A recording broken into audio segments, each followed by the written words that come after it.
பாரதிய ஜனதா கட்சியை எதிர்க்கும் அரசியல் கட்சி தலைவர்கள் மக்கள் உட்பட அனைவரையும் பாஜக அரசு பல்வேறு விதங்களில் மிரட்டுவதாக கனிமொழி எம்பி குற்றம் சாட்டியுள்ளார். சிபிஐ, இடி இது மூணையும் பயன்படுத்தி எல்லா அரசியல் தலைவர்களையும் தனக்கு எதிராக இருக்கக்கூடிய கருத்துக்களை சொல்லக்கூடிய எல்லாரையும் ஒடுக்கி விடலாம் என்று அவர்கள் கனவு கண்டு கொண்டிருக்கிறார்கள்.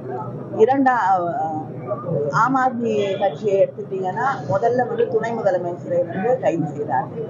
இப்பொழுது முதலமைச்சர் அவர்களையே கைது செய்திருக்கக்கூடிய, டெல்லியுடைய முதலமைச்சரையே கைது செய்திருக்கக்கூடிய ஒரு சூழலை நாம் பார்க்கிறோம். காங்கிரஸ் பேரை கூட அவங்களுடைய அத்தனை தேர்தல் நேரத்துல அத்தனை அக்கௌண்ட்ஸையும் ஃப்ரீஸ் பண்ணி ஜனநாயகத்தை படுகொலை செய்யக்கூடிய அளவிலே நடந்து கொண்டிருக்கிறார்கள். மக்களை ஒரு பயத்தில் வைத்துக் கொண்டு மக்களை மிரட்டி, மனிதர்களை மிரட்டி, அரசியல் தலைவர்களை மிரட்டி அவங்க ஆட்சியிலேயே இருக்கலாம் என்று நினைக்கிறார்கள்.